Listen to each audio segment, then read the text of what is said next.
Sungai Babahrot. Sungai Babahrot, Kecamatan Babahrot, Kabupaten Aceh Barat Daya. Tempat ini sangat cocok ya untuk menjadi persinggahan bagi siapa saja yang melewati lintas barat selatan atau lintas Blangpidi Melabuh, lintas Melabuh Tapak Tuan, lintas Melabuh Medan. Kalau melewati jalur Aceh Barat Selatan, cukup potensi untuk singgah di tempat ini karena mandi di sini cukup segar airnya. Cuma hari ini airnya lumayan keruh ya. Biasa ramai orang nih.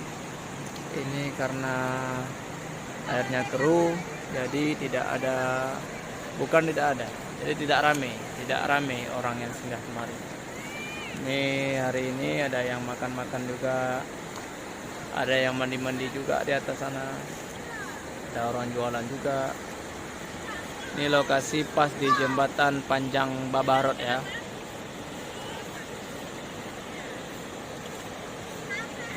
Mandi sini enak kali ini, segar bugar. Juga enak sambil ngopi pun juga enak di sini ya.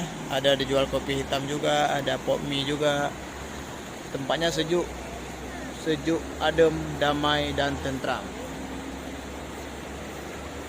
Inilah Sungai Babahrot, Kabupaten Aceh Barat Daya.